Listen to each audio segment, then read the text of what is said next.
1,700-mile crack across the U.S. cuts at the New Madrid Rift Complex. The fault goes up northeast all the way through the Great Lakes, up through Canada, through Ontario, Ottawa, Quebec, through the St. Lawrence River, all the way out to the Atlantic, as you can see here. It intersects at the point of New Madrid, Missouri, right there on the Mississippi River, going all the way up, flanking the Great Lakes, all the way through Ontario, Quebec, into the St. Lawrence River. As we can see here, there we go, through Seattle. That is a very huge fault through, that gives a 9 magnitude, through Yellowstone, all the way down to New Madrid right there with the red hazard signal. Mississippi River all the way up, flanking the Great Lakes, all the way through up to Canada. And let's measure it here from around the Seattle area, where we've had Puget Sound earthquakes, all the way down to the New Madrid, Mississippi right there. That's about 1,800 some odd miles. It intersects, you can even see that cut right on Google Earth. That's very clearly seen right there. You can see it on the map right there. It's a fracture. It's a fracture. It's a fracture, very clearly seen. Look at that. Okay, you can even see it right there. That indentation is a very clear crack right across the United States. That's it right there. All the way there, that hazard size New Madrid seismic, that's right there at New Madrid, Missouri, on the Mississippi River. And basically the river runs right across, up the fault, all the way up Great Lakes, St. Lawrence River. And you can see it right there. You can see it very clearly. Okay, so these two cracks from Seattle all the way there, all through Yellowstone, all through the Midwest, all the way down to right there, New Madrid. And that is, you even have volcanoes, of course. So right in the Gulf Coast, you have volcanoes there, all the way up, flanking the Great Lakes, coming out through the St. Lawrence River, the St. Lawrence Seaway to the Atlantic. And there's a rougher map of it. As you can see, 1,700 miles, about 1,860 miles anyway, it doesn't matter, just about. Crossing at New Madrid. And the film before this, the video before this one, explained to you the USGS PDF research, showing very clearly, of course, that New Madrid is a fault complex that is, of course, a ridge, a rift valley. It's a real foot rift right there.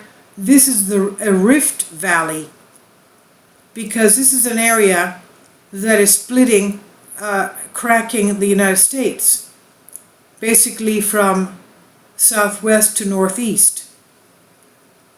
Southwest to northeast crack. That is the New Madrid Rift Complex. We know it as the New Madrid Seismic Zone. It's actually a rift valley. And in 1811, 1812, it gave an 8.6 magnitude earthquake, if I remember correctly. It was huge. And let's remember that these earthquakes are felt 10 times more than they would be felt if they took place on the West Coast. 10 times more is what they're felt. Okay, this was the 1811, 1812 quake, as you can see here. That was felt all the way up to the Great Lakes. Great shaking. And let's go into this. What does this mean? Well, it's not good. That's why when we get earthquakes on the West Coast, Seattle, Puget Sound, north of Vancouver. We a little bit later get the earthquake swarms in Yellowstone, right? And of course that would affect the new Madrid seismic zone. Now we recently have read the regional information of the quakes that have been taking place there, and they say, you know, man-made induced earthquakes, blah blah blah. No, it's not only that. It also has to do with the pressure coming along from these cracks from all the way across the country and releasing right there at that junction. The second largest crack through America is the New Madrid seismic zone. The longest crack is this 1,700, actually it's 1,860 mile crack across America. That's the longest one. And the second longest one is the New Madrid seismic zone crack, going all the way up to Canada. So they intersect each other, and they also release pressures on each other. So this is on from what the Bended Reality says from the sources, of course, FEMA and USGS maps, and it's also on Catholic.org. But written a couple of years ago, and America is at risk of great earthquakes spanning across the full of the United States. Cracks across America in rift zones. We have one also in the Rio Grande, by the way, but anyway, that's another story. And also Canada, just north of the Great Lakes, and that's again another story. Now, many conceal large fracture-type faults where scientists may not be able to identify where these hidden fractures may unleash catastrophic earthquakes. Los Angeles, California, November of 1981. The study was published at Rocked the Scientific World and sparked concern in FEMA circles, in which this 1,700-mile crack across America was discovered in 1981.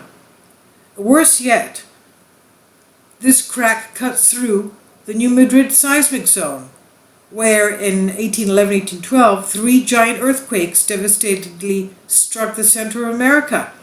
Scientists have been struggling since then to answer the question of what risk this mega feature can pose to our heartland today. Recently, less known is a study from an independent geologic research set of work that has identified a possible second crack through America that crosses into and through the same volatile New Madrid seismic zone. The original 1,700-mile crack across America, quote-unquote, was found using modern-day gravity mapping, satellite data, and using computers to process the measurements. You can even see the crack on Google Earth. Now, anyway, going back to this, in 1981, Dr. Raymond E. Arvidson of Washington University in St. Louis used data processing techniques where 600,000 discrete gravity measurements from 20 years of scientific data gathering to synthesize a map. The results revealed an astonishing ancient rift in the North American crust. It extends some 1,700 miles from Idaho. We know where that is, from, of course, Yellowstone. It extends from Idaho to the southern Appalachian Mountains. New discoveries from more recent searches has extended this crack anomaly in where it combines with a megashear zone to the middle of Washington State, Seattle, as we saw before, and possibly with the Olympic Wallowa alignment, OWL, which reaches to the Pacific Ocean near Port Angeles, Washington. Thus, the total length may be a total of nearly 2,200 miles. This ancient rift, estimated to be 1 billion years old, was dubbed the Missouri Gravity Low, MGL, in easternmost section of the cracks across America. Another rift 60 miles by 30 miles underlying the Mississippi River Valley is called the Real Foot Rift, was found to cross through the Missouri Gravity Low and head to the northeast-southwest. This is the Real Foot Rift that goes all the way through northeast Canada, through Canada to the St. Lawrence River that we saw.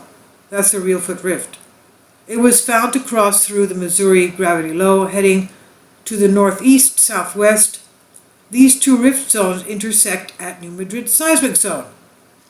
Over 4,000 small earthquakes have been mapped within these intersecting rift zones since 1974. 4,000 earthquakes. The maverick geologist, Jack Reed, performed a study in mapping the frequency and location of larger magnitude earthquakes trending along the northeast trending alignment of the Reelfoot Rift.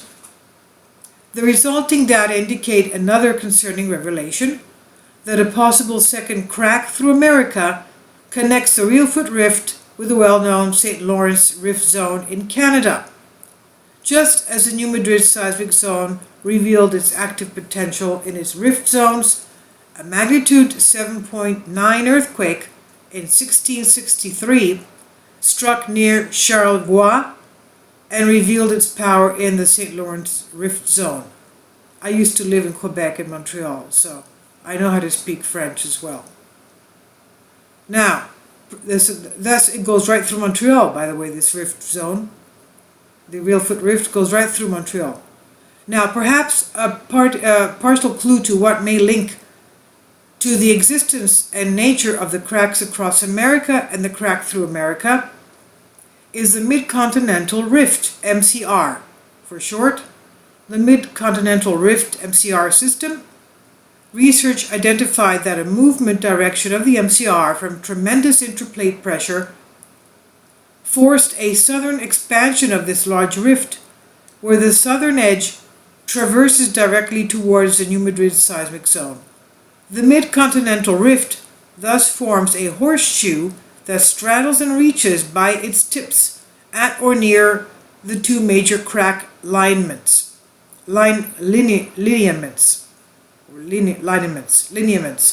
Intraplate pressure could be intensified into these intersecting lineaments, including the resulting pressures at the New Madrid seismic zone.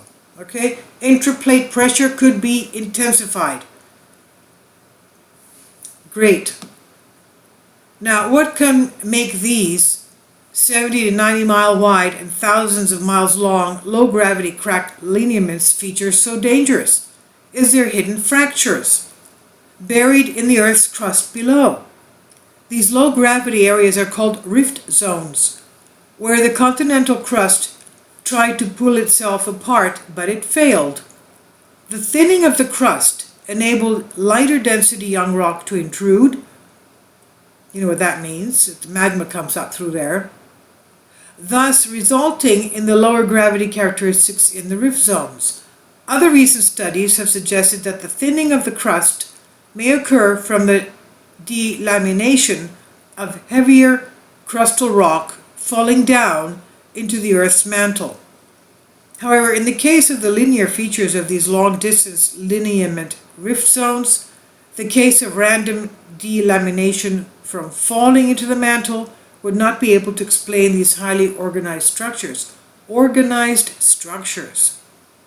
What is known is that these linear rift zones have exhibited the ability to unleash very large earthquakes. They have unleashed very large earthquakes.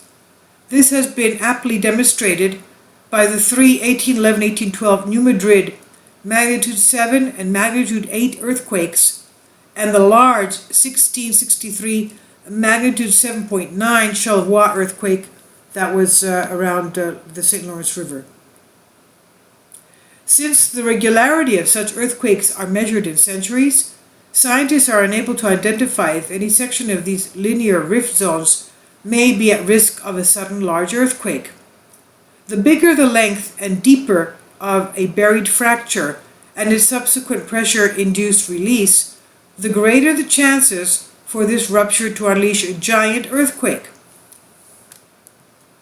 Indeed, the three 1811-1812 magnitude 7, magnitude 8 earthquakes had rupture release areas comparable to any single biggest locked segment of the San Andreas, California fault region could do. Except in New Madrid quakes, it did it all in the same location with each huge quake spaced only a month apart. With thousands of miles of possible buried fractures within these lineaments, it's possible that changes in intraplate pressure may be all that is necessary to activate a segment. Another unanswered question is if a Yellowstone supervolcano is susceptible or interactive with this lineament. Indeed, in 2002, geologists observed, here we go, are you ready? Sit down please and have a drink of wine. Indeed, 2002 geologists observed distant triggering of earthquake swarming at Yellowstone from the magnitude 7.9 Denali, Alaska earthquake. Okay, I've told you this before. The Denali, Alaska earthquake shook Yellowstone with earthquake swarms.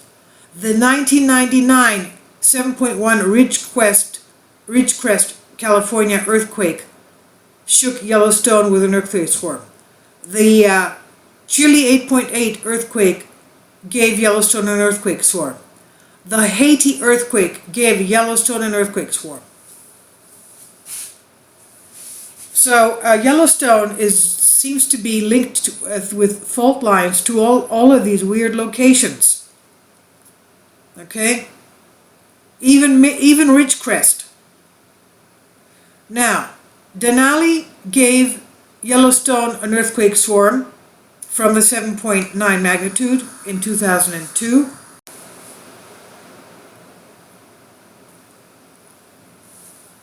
As the Denali earthquake was 2,000 miles away, what would happen if a large earthquake within a rift zone lineament was much closer to Yellowstone?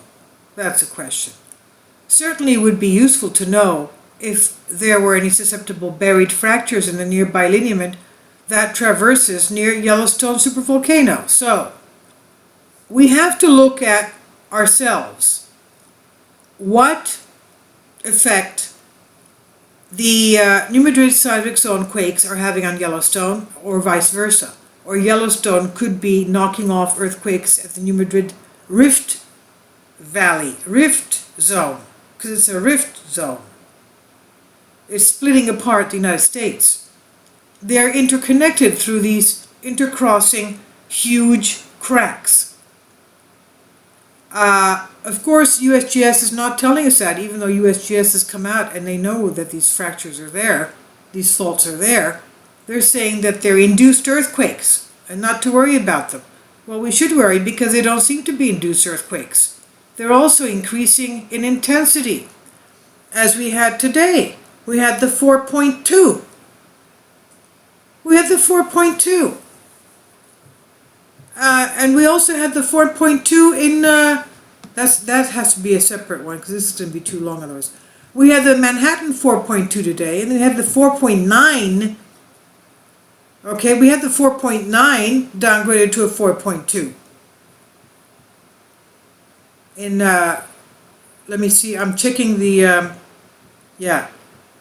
checking the maps again if we had any recent earthquakes. Yeah, we had the 4.2 in Manhattan today, and we also had the 4.9 downgraded to a 4.2 in just north of Wichita, Kansas, in Hutchinson. Okay, that was a 4.9 in other ones, downgraded to a 4.2. So the same day. So we should make a separate video on that to see the timing. We have to correlate some on our own to see what is going on, because this is not given to us as information and relating these areas with each other. But we should, since we're finding out this very significant cracks, how these cracks, the longest crack in the United States, is relating to the New Madrid Rift Valley. So, what are these quakes closer to Yellowstone? How would they affect Yellowstone? It would be useful to know if there were any susceptible buried fractures in nearby lineament that traverse near Yellowstone supervolcano. So we have to look into that. Now, scientists are placed at a disadvantage in earthquake risk assessment, since any hidden fractures are buried deep in what's called the mid-continental basement Without having any data to the size, length, and number of any hidden fractures, it renders any risk analysis blind, quote unquote. Only a paleogeologist's assessment of past locations, patterns, frequency, and magnitude of earthquakes are scientists able to form a type of a risk assessment. Compounding any risk assessment is understanding the rupture process of these hidden fractures. Scientists refer to these as interplate earthquakes, as the quake occurs within the interior of a tectonic plate. Pressure within the buried fracture, that is, the fault, may instigate an earthquake, of course. GPS, strain centers, and even INSAR, that's interferometric synthetic aperture radar, are of no use to proffering answers to these questions, as these fractures are inaccessible since they are deep below, while the sediment or crust above hides any telltale sign of crustal creep or stress. Now, an earthquake today.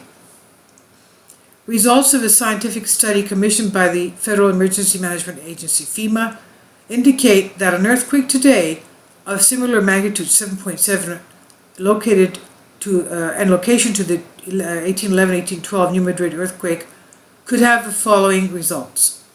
An estimated 85,000 casualties might occur, of which approximately 20% would be major injuries requiring hospitalization. Fatalities would number about 3,500. Nearly 2 million people would require short-term shelter at day 3 after the event. Approximately 715,000 buildings could be damaged. Total economic losses from damage to buildings, direct businesses, interrupted losses in managed and damaged transportation and utility systems could exceed $200 to $300 billion. Direct economic losses due to building damages not included, business interruption losses, estimated to exceed $100 billion. Many fires would burn, primarily in areas around the epicenter and metropolitan areas.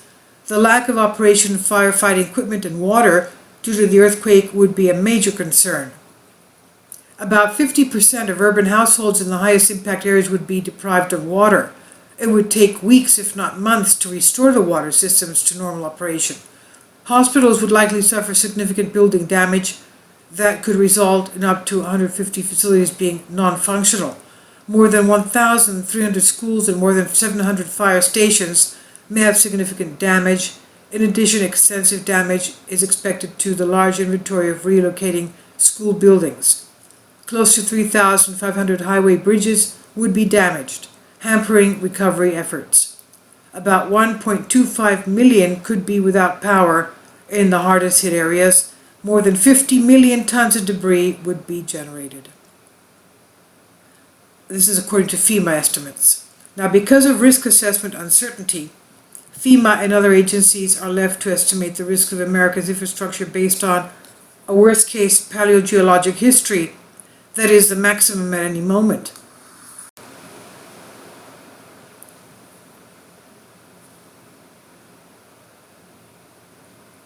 Indeed, in 1999, FEMA listed as one of the major top 4 hazards in the United States as catastrophic would be a giant earthquake striking the central United States.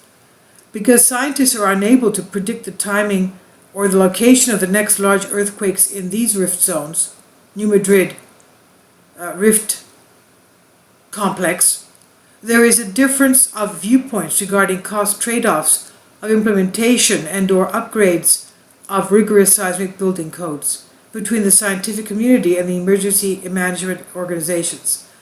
Complicating this situation is that earthquakes that occur in the central or eastern United States affect much larger areas than similar magnitude in the western United States. As we said, these earthquakes are felt 10 times more than they are on the west. The FEMA guide refers that the references that the 1906 magnitude 7.8 San Francisco, California earthquake was felt 350 miles away in the middle of Nevada. In contrast, the 1811 New Madrid quake was reported to have rung church bells in Boston, Massachusetts. It rung the church bells in Boston, Massachusetts, 1,000 miles away. Differences in the geologic makeup of the Earth's crust east and west of the Rocky Mountains are noted to be the cause of this stronger conduction of the earthquake's P waves and S waves, creating the distant, shocking contrasts.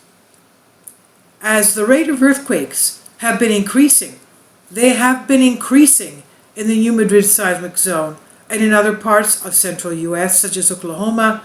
There are concerns that intraplate tectonic pressure may be driving these trends.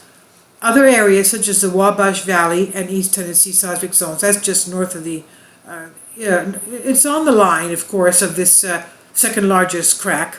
It's just, the Wabash is north of the New Madrid seismic zone. Also produce earthquakes on a regular basis. Quoting from the CUSEC, quote, depending on earthquake magnitudes and location, each of these zones could impact multiple states, causing major physical, social, and economic disruption in a region that is home to more than 40 million people. On April 18, 2008, a magnitude 5.4 earthquake struck near Mount Carmel, Illinois. This relatively minor earthquake was felt in 28 states and Canada, and was responsible for an estimated $3 million in non-structural damages and damages to at least 240 structures in Illinois alone. The Mount Carmel earthquake shows the widespread impact a larger earthquake might have on the region, end quote.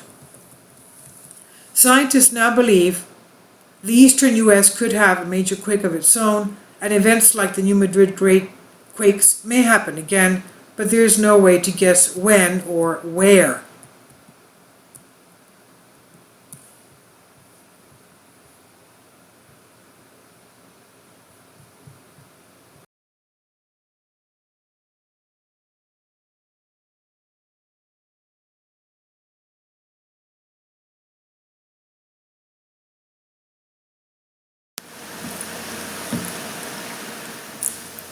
If you'd like to join me on my Patreon account, you will hear content not covered by mainstream media. These riveting stories will be based on my research, and I will state my opinions and give my personal insight on diverse and controversial subjects and world events not covered by mainstream media, and not supported by YouTube guidelines. So whatever I have on my Patreon, most of those will not be on my YouTube channel. Please consider becoming a member today. More of the most significant and important videos will be on my Patreon channel. Your support helps me to continue my research and keeps this YouTube channel alive.